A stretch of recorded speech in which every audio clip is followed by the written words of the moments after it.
As I got another rhyme, another rhythm for y'all to listen. I'm never quitting on my mission, I'ma roll with what I'm giving. Got some ambition, this new edition, filling positions. Looking at the void in myself and feeling what's missing. Better watch the way you going, better go in the right direction. In the moment you stressing, but you gon' be counting blessings. And I know that for certain, keep on working, open curtains. Haters swerving, cause they ain't ready for your final version. Whoa. I'm never gonna give up, fall down, I just gotta get up, yeah. You're listening to the Tom Ficklin Show on WNHH-LP 103.5 FM, your home for community radio. Good morning, everyone. I was chatting with Reverend Clayton before the show started, and he gave me some words of uplift, and it was just really, really important to me. So I just want to publicly shout out you, Reverend, for kind of keeping me in the spirit and focused, and seeing the glass to be fulling, not just half full, but eternally fulling. Today's show is the topic is the AZA Lab, evaluating the healing power of music, mindfulness, and other community-based treatments. The AZA Lab, and you're going to find out what that means and who's involved with that. But it's really, really key in terms of our rhythms, the rhythms and cycles of life. The AZA Lab really merges neuroscience, social behavior, and tools like, believe it or not, music, mindfulness, and psychedelics to investigate new ways to treat mental health. I want to repeat that. The AZA Lab merges neuroscience, social behavior, and tools like music, mindfulness, and psychedelics to investigate new ways to really treat, solve, ease, increase mental health. This is a key show, folks. Whether you know what neuroscience means, whether you know what psychedelics mean, we all know that health, mental health, psychic health, spiritual health is so key, particularly these days and times. So it's really a pleasure to have AZA Alsop with us. He's the assistant professor of psychiatry at the Yale School of Medicine and director of the Center for Collective Healing at Howard University. Also, he's joined by Amanda Watts, lab manager and research assistant at the AZA Lab here in New Haven at the Yale School of Medicine. I'm joined by my co-conspirators, and if we're ever in prison, we can kind of share bread with one another. If we're ever arrested or indicted for really spreading the truth, and people get hung sometimes for spreading the truth historically, Reverend Dr. Leroy O. Perry Jr., pastor of St. Stephen's AME Zion Church and cultural ambassador to the Yale Clinical Research Program, and Reverend Elvin Clayton, Pastor Walters Memorial AME Zion Church and cultural ambassador to the Yale Clinical Research Program. Just briefly, and Dr. Alsop will kind of expound and elaborate on this, but he's an artist and neuroscientist and psychiatrist who conducts research at the intersection of social cognition, music mindfulness, and psychedelics. His research and clinical work are guided by that belief. And it's a strong belief, and it's an evidence-based belief, and using these tools to provide a better understanding and I think common grassroots, door-to-door understanding of how social groups function and offer insights into treating really mental suffering individually, but dare I say collectively as a species. Dr. Alsop and Amanda, welcome. Yeah, thank you for having us. Let's jump right in, and obviously it's a pleasure to kind of be able to kind of content commune with you and discuss some of the really, when I say pioneering work, that's not a euphemism or an elaboration or an exaggeration, but it's truthful. Your pioneering work you're doing to change how we help people deal with mental health symptoms. And Reverend Perry and actually offline described your work as how to look at non-traditional mental health treatment and diagnosis and use them to reshape. I'll say revise, revolutionize, restart, rebrand the current psychiatric model, particularly with communities of color. So jump right in, Dr. Alsop, and explain to us what your team is up to. It's really a pleasure to have you on the show this morning. Yeah, no, thank you so much for having Amanda and I here. We're really excited to be able to talk with you all about the work that we're doing, which really is born out of the experience as a psychiatrist of seeing that the mental health crisis is getting worse. It's compounded by things like the loneliness epidemic, the climate crisis, And we really are in desperate need of new ways of not only treating the collective health of our communities, but figuring out ways that we can synchronize and coordinate with each other to solve these large existential threats. And so, um, through my training, I always wanted to be involved in research that could make a real impact. And so, getting the skills from neuroscience and having the training as a psychiatrist really gave me a certain framework to begin thinking about ways to make a difference. And my experiences throughout my life as a musician, and as an artist really, brought a lot of clarity to the potential power of music as a tool, for therapy. And there was already a lot of evidence to kind of support that idea. And really, indigenous people and, traditions all over the world have always used music as a core part of their healing systems, and spiritual access. Um, and so, that combined with things like mindfulness and psychedelics, we think can really be, a new way of approaching treatments. And particularly, we want to have treatments that work for everyone in society. So making sure that things are accessible and inclusive. And we think focusing on the community, focus on the collective, on the group as the space for healing instead of the individual provides really an opportunity for us to do that. And so in the lab, we take tools from neuroscience and psychiatry and both try to understand the mechanism of how the brain, is functioning and how we can leverage that to help treat symptoms, but then also actually creating new models, for treatment. We do that in a number of ways. And I'll let Amanda jump in to talk about maybe one of those specific ways, and then we can, go from there. Excellent. Amanda, he has passed the mic on to you. Yeah. Um, First want to say thank you for having us. But I want to talk a little bit about our drum circle study, Sure. in which we have people come together for about 40 to 50 minutes of drumming, in a partnered space that we have, or a space that we partner with, Mhm. called musical intervention. So people come together to drum, and then we evaluate their emotional state before and after the drum session. And that really came from an experience that I had attending the drum circle just as an attendee.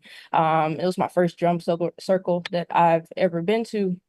And I found and experienced really transformative changes for people during the sessions. Like, musical intervention serves clinical populations, and people there have a myriad of psychiatric conditions, including like severe anxiety, psychosis, and things like that. So all those people are in a room, and I just noticed the change from before the drum circle session to afterwards, and people seem much more calm and just ready to integrate with the world in an even more meaningful way than what they started. So I took this to AZA and was like, yeah, we should study this phenomenon. So that's want to mention that. Sure. And Amanda, as the lab manager and research assistant, my guess is that he keeps you kind of busy. So I'll pray for you, and you pray for me. Dr. Perry and Reverend Clayton, before I kind of ask you to kind of weigh in, I was just curious, Dr. Alsop, about the people. Well, let me get spit it out. Where Black people are often criminalized, victimized about mental health. And so talk a little bit about that and how it's so devastating, even to have those social constructs kind of impede upon us. Yeah, I mean, this is, I think, one of the things that becomes very apparent as you train in psychiatry is that many of our, heuristics, or the ways that we are taught to think about the individual and how they're suffering, comes from a Eurocentric tradition and a Eurocentric kind of school of thought. And many of the people who we learn about and who are kind of considered the people who really helped push the modern era of psychiatry forward were European people dealing with, wealthy, or a higher socioeconomic status, European people. And so I think that framework, when coupled with something like white supremacy or racism within the history of this country, has led to a system that really doesn't work for everyone. and particularly for people of color and people of African descent, it hasn't been accessible. It hasn't been created with us in mind as part of the intent. And through the history of this country has actually been used as a tool against us. There's stories, for instance, within the civil rights movement of people being arrested and held in inpatient psychiatric hospitals for trying to go to college. Mm, Um, or during slavery, the psychiatric diagnosis of drapetomania, which is when a slave is crazy enough to want to escape mm, and run away.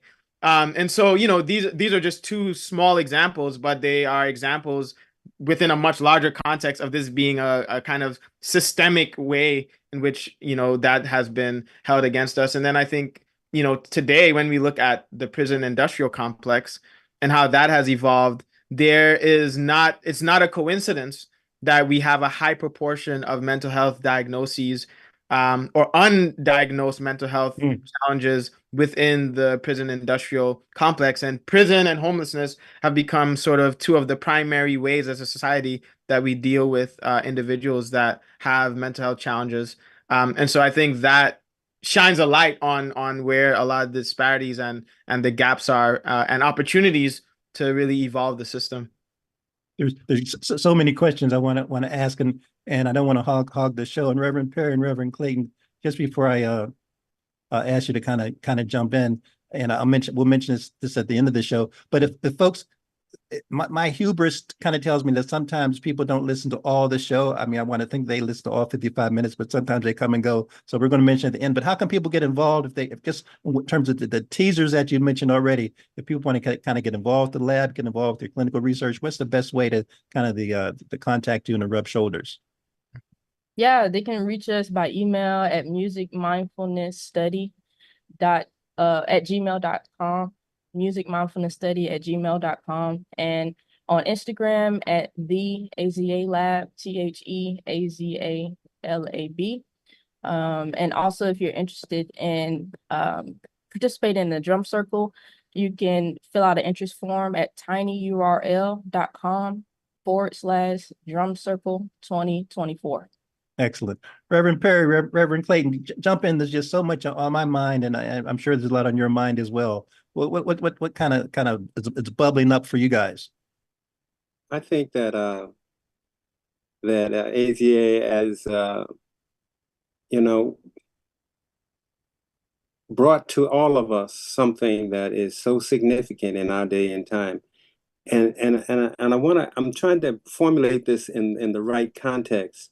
Like when he mentioned Drapomania and Samuel Cartwright, we were just talking about him in our exposure program to a bunch of young cultural young people who are in our fourth year cohort exposure program, made up basically of Black and brown people who would not normally be exposed to the kind of information that they could get in with regards to healthcare.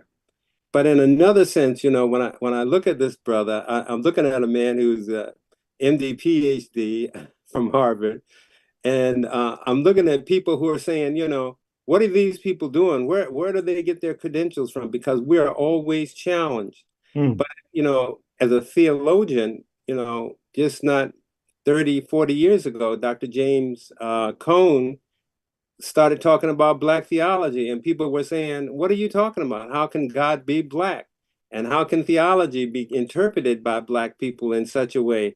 And, to struggle against, people like Paul Tillich and Karl Barth and others to establish a system that's relevant to our people is phenomenal. And so I applaud your work, man. And I know how you're out there on a line, on a limb, because I'm sure you are challenged by so many other authorities who want to discredit anything that Black people do with regards to our work with our people. So I applaud you, and I'm very supportive. Reverend Clayton and I are trying to also look at this cultural relevancy in terms of how if music is part of the culture, the Black church is really the foundation for much of what music is. Out of the dirges and ditties, out of its blues, and out of its spirituals. Music in America really has its roots in the Black church. And so, we use it for we've never looked at it in the healing way that you have brought to our attention. We know it does that. I mean, we see people singing when they're depressed and when they've lost hope.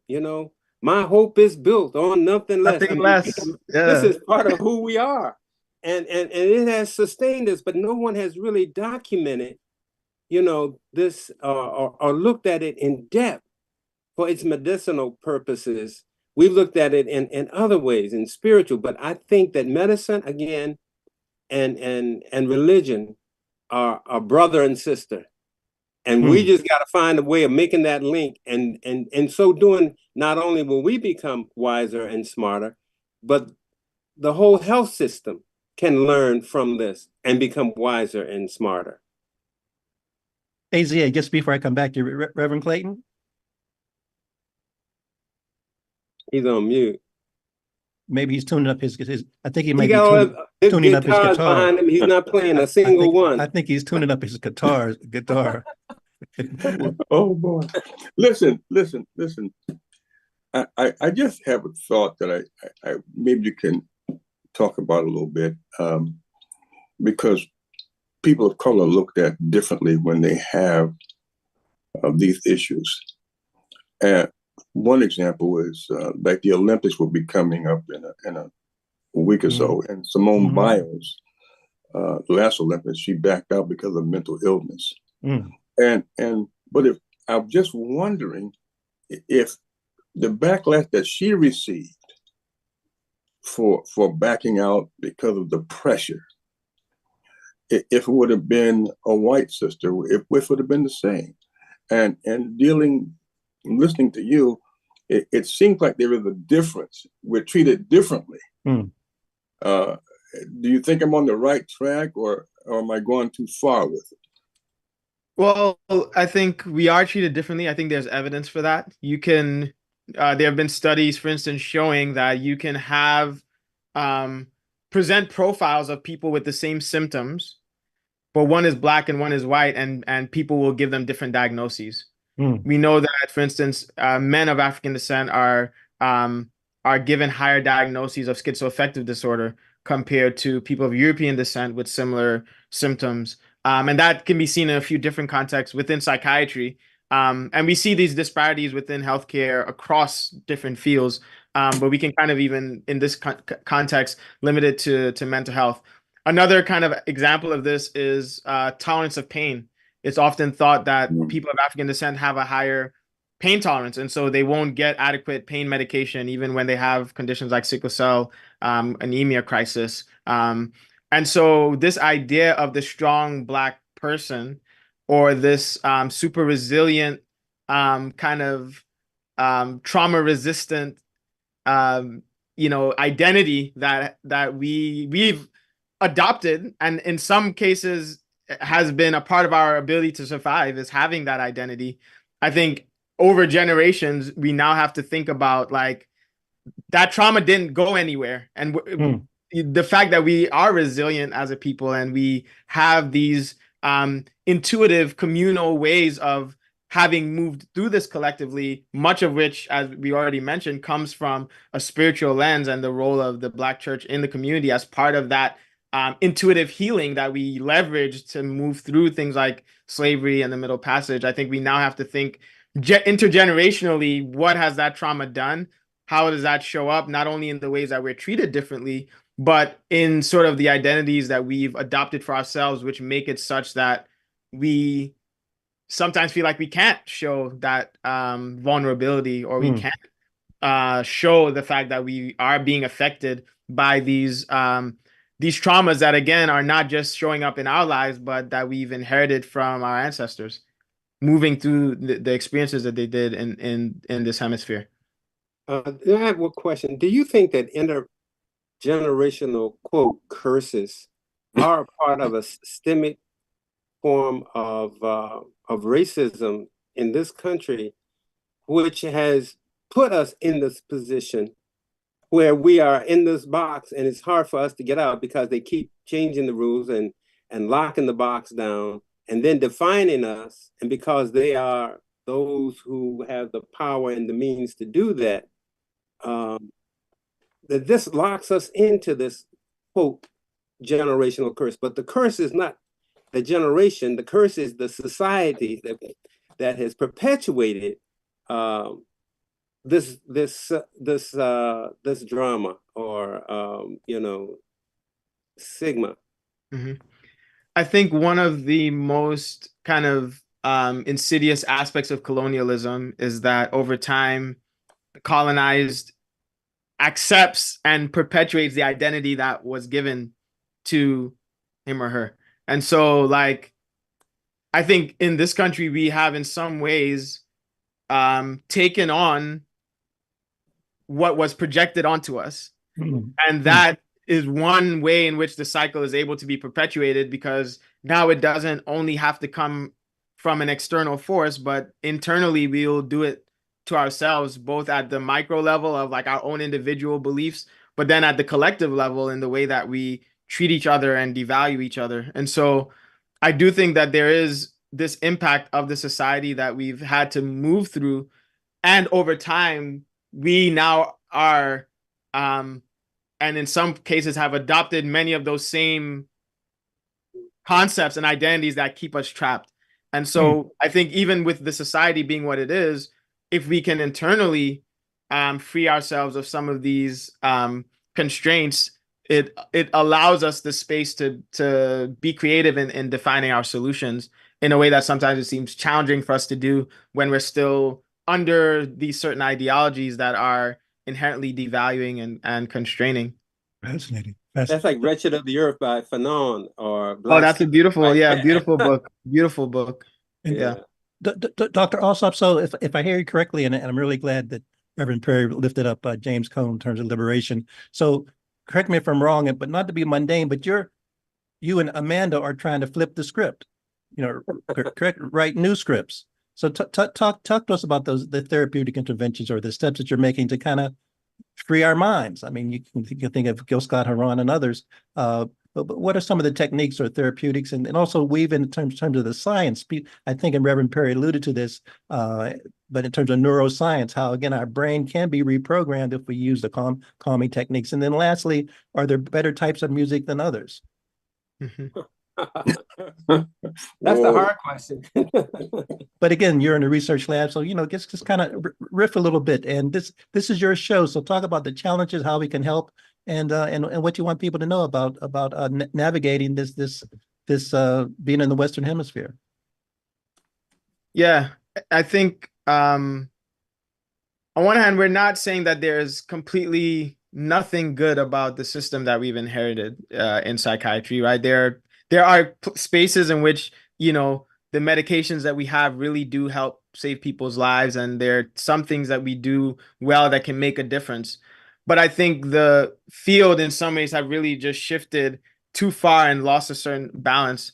I think part of what we want to do is to say, these tools like music, which we've already talked about as being central culturally to us, and we've used it intuitively in ways to heal collectively for generations before we got to this country and after, since we've been here. How can we take that and put it within a clinical context, use the tools of neuroscience, use the tools from psychiatry to better understand how we can leverage the skills and the strengths we already have and make it more impactful and generate more opportunities for healing, and put it within a model where like insurance will pay for it at some point, and where it can actually become something that's accessible. And so we look at things like the drum circle, which Amanda already mentioned, right? Which, I mean, drumming is really one of the oldest forms, if not the oldest form of human communication, and certainly has been central to people all over the continent of Africa, as a part of the culture for ritual, for gathering, for communicating. And so we're asking now, like, how do we leverage this very ancient technology within a clinical context now, and understand what it's doing, not just therapeutically, but what is it doing to the brain? What is it doing to the heart rate?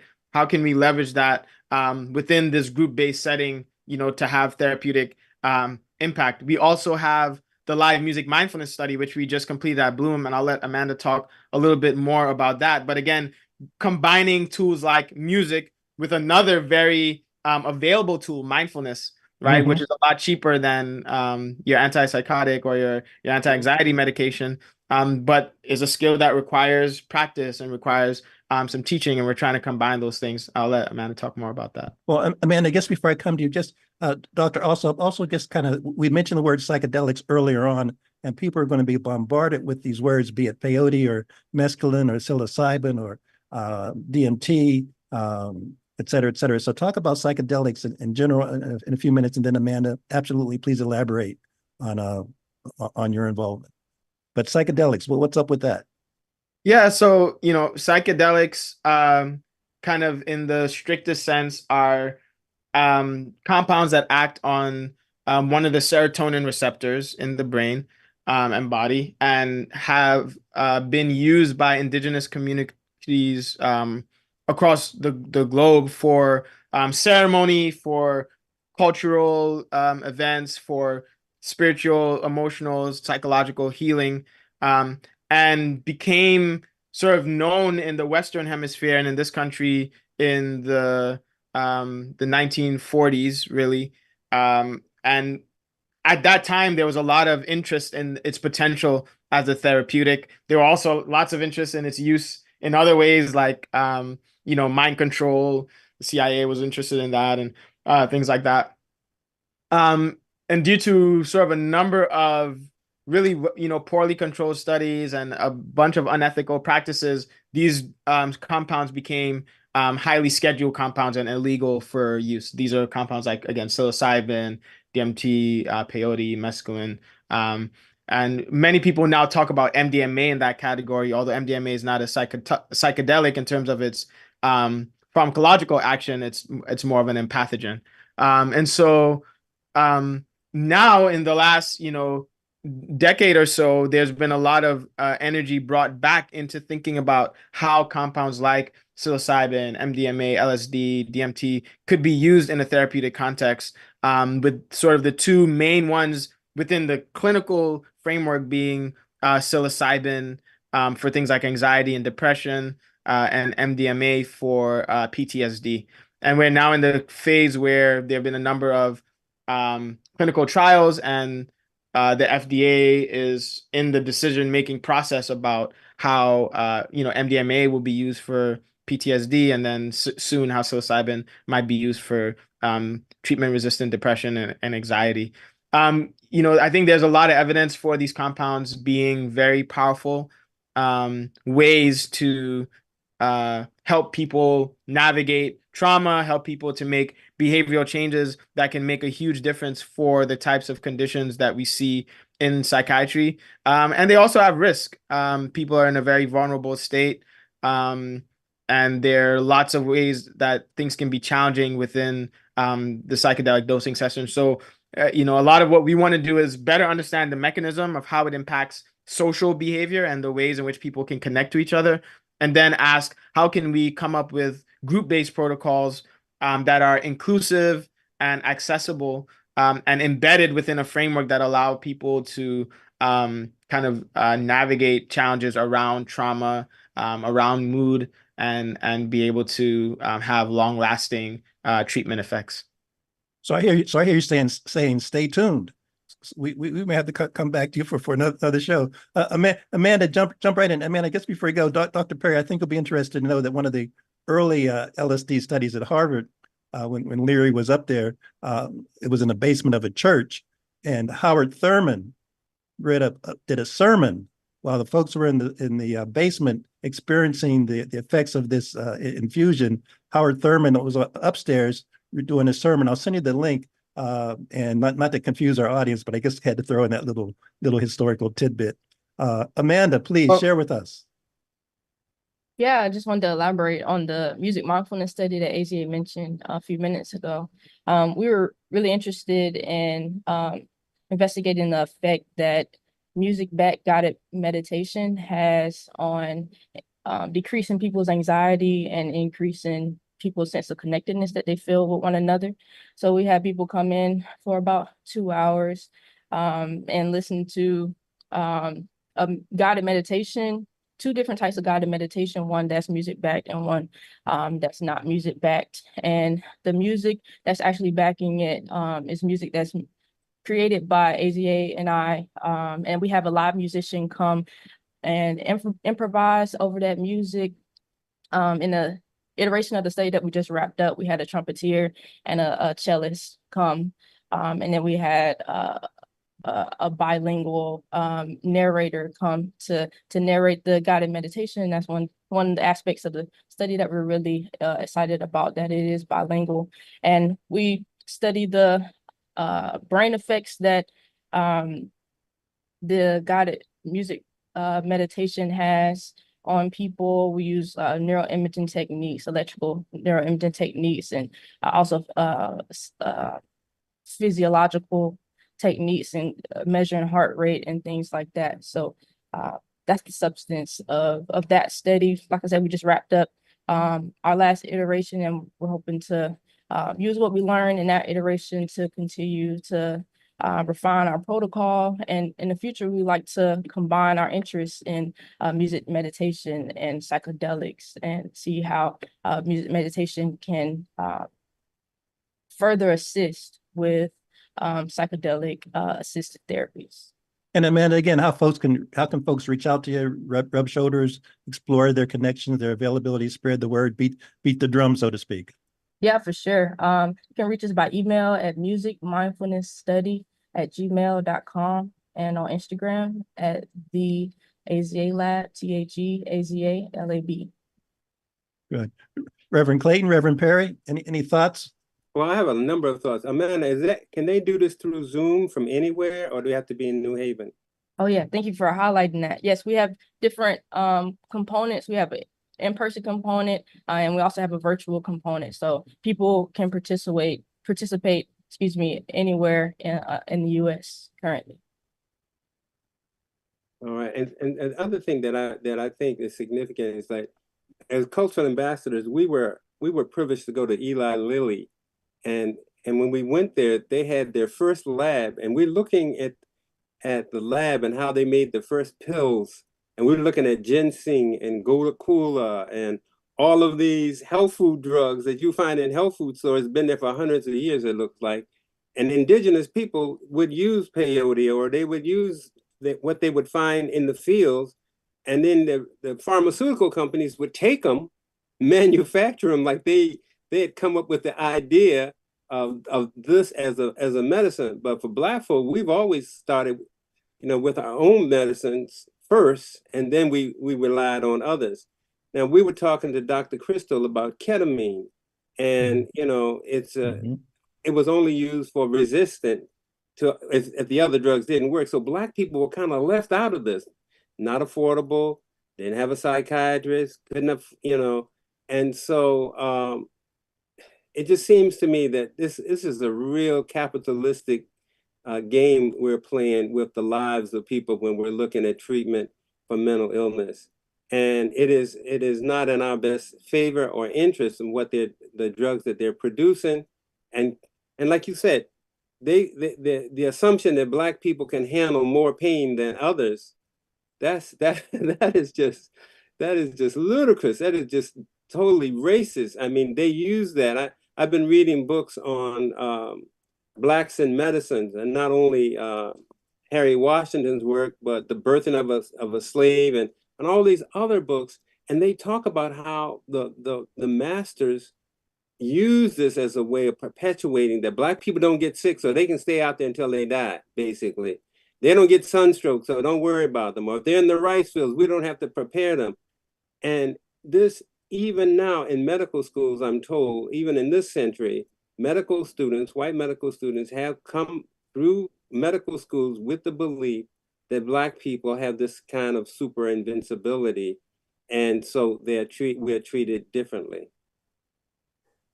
Absolutely. I don't mean to absolutely take you off path, but I'm just saying that how can you, what you're doing is something that's affordable, and what you're doing is something that seems so much more wholesome and healthy than all of the drugs that are out there. Mm-hmm. And I think that, the more you can show the relevancy or evidence of its effectiveness, I think the greater we will maybe turn our attention to something that is that's not only affordable but relevant and curable for many of us, If I can if I can do some drumming, if I can do some music, and it's gonna help me mentally. Mentally is only one part of it because the body responds is holistic. So as the mind goes, so does the body, and as the so it's not divided into segments in the African world because it's holistic, and I think that's important to note. We have about 15 minutes. So please jump in. Was that Dr. Elsop or was that That was Reverend Clayton, please? AZA. Earlier, you mentioned that more training was needed in this area. Were you speaking of lay people being trained to do this work, or did you mean a higher education? Yeah, I mean, I think both. I think in terms of like the models that we currently have, like we need more psychiatrists, we need more social workers, we need more NPs, PAs. We need all of those positions within the field if we're going to make a dent on the mental health crisis.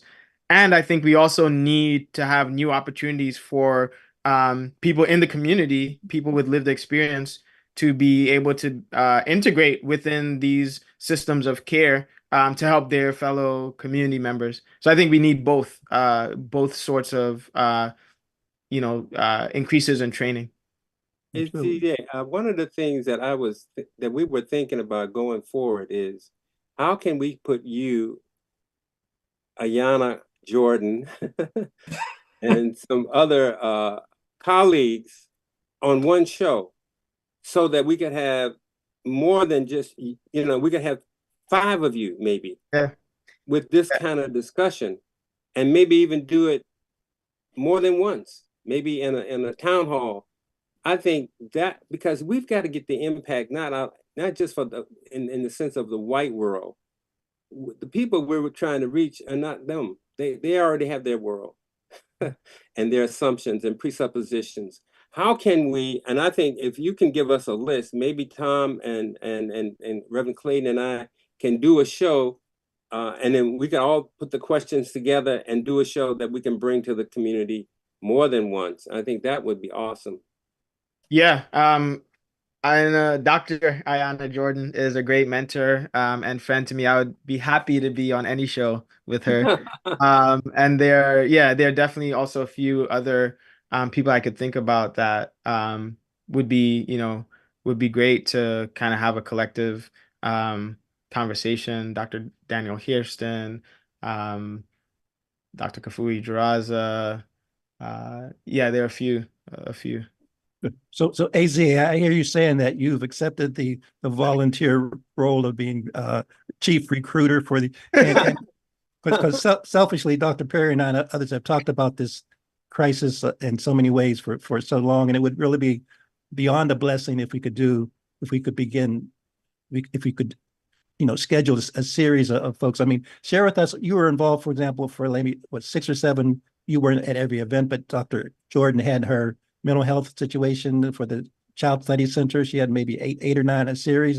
Tell us a little bit about that, because that was one way, and that was virtually. But we need to kind of beat this drum continually, incessantly, and harmonically. Yeah, Doctor. Well, I think the series I think you might be talking about was by Dr. Calhoun. I'm sorry. Yes. Yes. Yeah, focused on the mental health of Black youth, essentially. And there was a series of case presentations and case studies then being discussed by a panel of experts of color, largely of African descent. And yeah, I participated in one of the seminars dealing with a young Black boy who was in the mental health system And we talked about the role music could play within his case and the ways that he was already kind of using music to navigate, and the racist way basically that his family was treated, and what they experienced navigating his care. And so each seminar kind of highlighted a different clinical case and the ways in which racism impacted that person's ability to access care and be treated successfully. Excellent. Excellent. How can we help? We have about 15 minutes. And AZA, I looked at some of your YouTube videos, and you talked to people that are on overseas in Africa and in the UK in terms of the global issue of the diaspora kind of thing.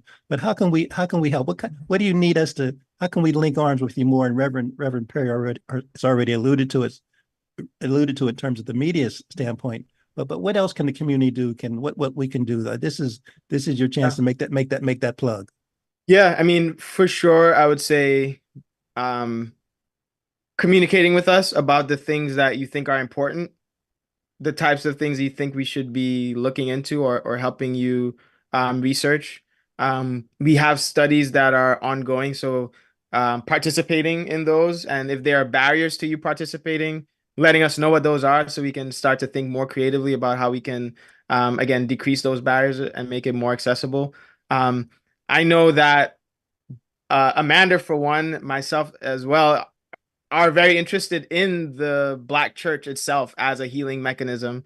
And so we'd be happy to think about ways that we could do more research around how that experience and how that relationship is healing in the community. Again, thinking about ways to build different kinds of evidence for things that we know intuitively, but insurance won't pay for something that I know intuitively. There's a certain kind of evidence that they expect to see, and are there ways to do that around things like the church choir or praise and worship? And I know that's an area of interest we have. So thinking about ways to partner around things like that would also be exciting for us. But right now it's really about having people participate in the studies and building the relationship with people in the community so that the experiments that we design actually speak to the needs and the things that people feel are important to be studied. Amanda, that's your clue. How can people reach out, be in touch, connect? Yeah, you can email us at musicmindfulnessstudy@gmail.com and reach us on Instagram at the AZA Lab, THEAZALAB. Reverend Clayton, do the tiny URL for the drum circle too. Got you. If you want to participate in the drum circle, fill out the interest form at tinyurl.com/drum circle 2024. Reverend Clayton, just before I come to you, Amanda and Dr. Also talk about young people, youth. We have you have jazz, music, hip hop, rap. We've thrown out the term music meditate, but do you want to kind of clarify what? I don't want to say there's better music than other music, but do you want to kind of weigh in on that controversy? Yeah, Amanda, you can start with that. Yeah, I think one of the things that really drew me to the work at the lab, and I appreciate about working in the lab, is that our approaches are culturally relevant, from our recruitment strategies to the stimuli that we use in the study. So in this music mindfulness study, we use trying to find the words to describe the music, but it's kind of like easygoing, kind of jazzy music, whereas another track was more hip hop based, and kind of boom bappy. And yeah, and then, we also have another study in which we use like more traditional jazz as well. So I just think that's important to use these tools in the way that our community experiences them. So yes, having people come into the studies and they're listening to music that because like AJ mentioned earlier, like we do this work because we've known that music works for us, like personally, and we've seen it work for other people. So why don't we play music that is not akin to the music that has worked for us? So Reverend Clayton, I know we're speaking to the choir, but do you want to weigh in? Because I haven't asked Dr. Alsop about how many instruments he plays, and he plays a few. But rumor has it this is a chance to clarify and to speak the truth. Are those symbols? Are those wooden things behind you? Do they vibrate? Do you put your fingers on them? Have you had some experience with that? You've had some experience with music? Yes, I have a little experience with the stringed instruments, and it's a vital part of my life. And I'm a witness that music does bring a healing to people, and singing brings healing to people. Just yesterday afternoon, I did a visit to one of our seniors who was in pain, and we just sang a little song like "Down at the Cross." That's all. Down at the cross where my Savior died, down where from cleansing from sin I cried. And boy, and all of a sudden she just lit up.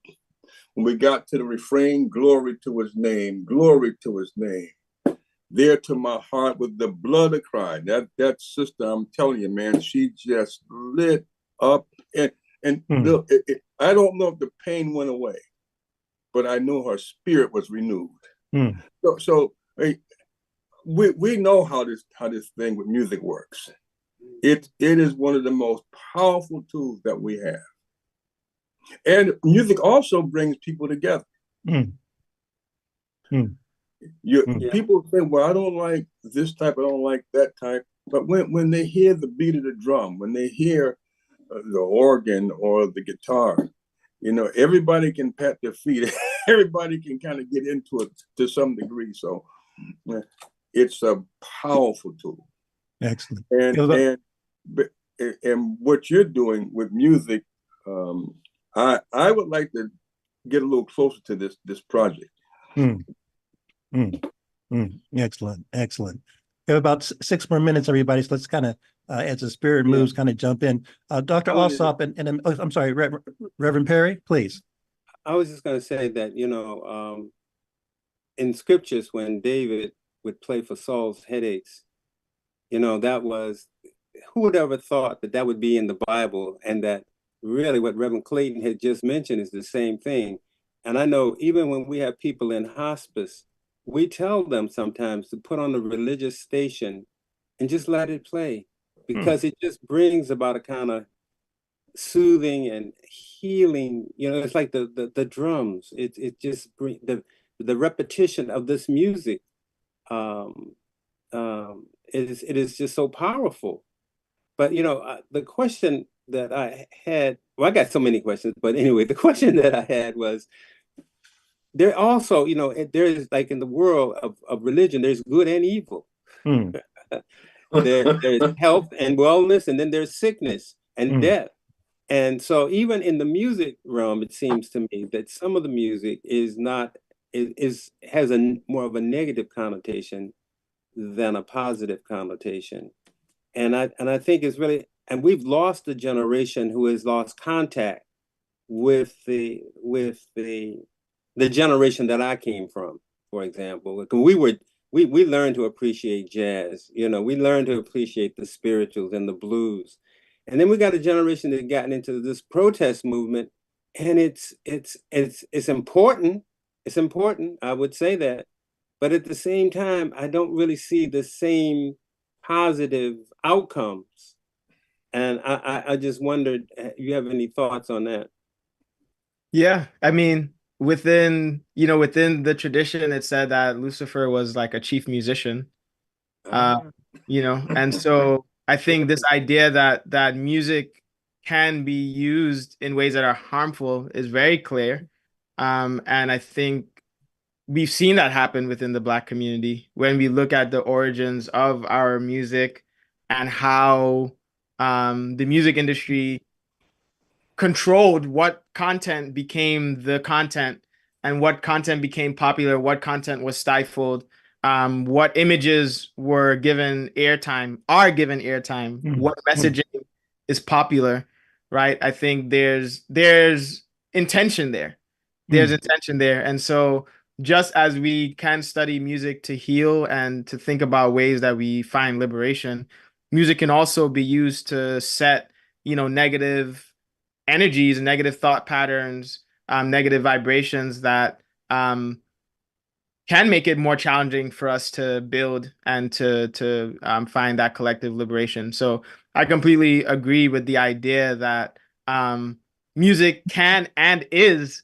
being used in ways that are toxic and harmful to our community. And just as we want to leverage the potential therapeutic power, I think it's also important to understand and limit the toxic ways in which it can be implemented.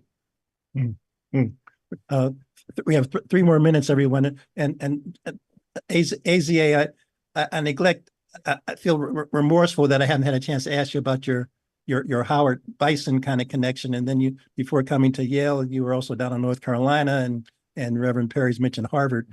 Kind of chat a little bit about that, about how you're able to kind of impact and share your blessings, not only with us here in New Haven, but really, and then as I say, I saw your YouTube video where you chatted with another Black psychiatrist over in the UK. But in terms of, you're making an impact globally. Chat about that a little bit. And it's a structural, a seminal and strategic intervention. Yeah, I went to North Carolina Central University as a undergraduate, which is a historically Black college and university in Durham, North Carolina. So that passion and love for the HBCU experience and understanding the value of it was something that, was important for me in my own development and the experiences I was able to have. And so in coming out of residency and starting a faculty position, I really wanted to be able to have myself grounded in that community as well, and be able to take some of the work that we were doing and work with people in Howard. In high school, I was in the Prince George's County in Maryland, so there's also a connection there to like the local community that I grew up in, and so it's been really wonderful to be able to share the time between Yale and Howard, and to have sort of mentors and community at Yale that were encouraging and facilitated this new partnership. And we're really excited about the work that we're doing in the DC area, and the idea is to really bridge those connections between these different cities and different spaces, all working together to solve the same problem, the same challenge. We have about 30 seconds, Reverend Perry, and it's just clearly this is not a one-off. Dr. Alsop, you've already committed to recruiting us, and us for doing about 5 more shows, so we're looking forward to that happening. Reverend Perry, I'll give you the last word. Well, no, I'm hopeful that Jackie will reach out to you to get the names of some of these doctors, and we'll try to contact them and see if we can have the show. It's just getting people's time schedules together and having it. Tom does a show on Friday and on Monday, so hopefully we can do that. We're going to try to do it with other Black professionals as well in medicine, dealing with issues that deal particularly with us as a people, because we are the ones who at this point are under the gun with regards to life expectancy, health disparity, and outcomes. So I just want to applaud you.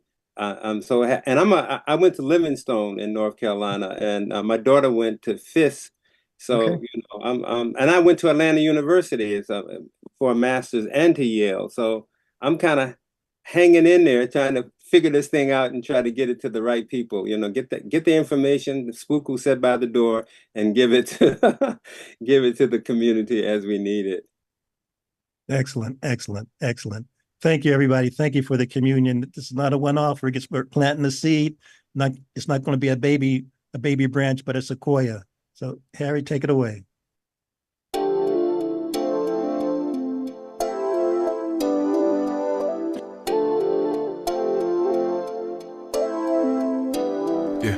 As I got another rhyme, another rhythm for y'all to listen. I'm never quitting on my mission. I'ma roll with what I'm giving. Got some ambition, this new edition, filling positions. Looking at the void in myself and feeling what's missing. Better watch the way you going, better go in the right direction. In the moment you stressing, but you gon' be counting blessings. And I know that for certain. Keep on working, open curtains. Haters swerving, cause they ain't ready for your final version. Whoa. I'm never gonna give up. Fall down, I just gotta get up, yeah. Cause this is You're listening to the Tom Ficklin Show on WNHH LP 103.5 FM, your home for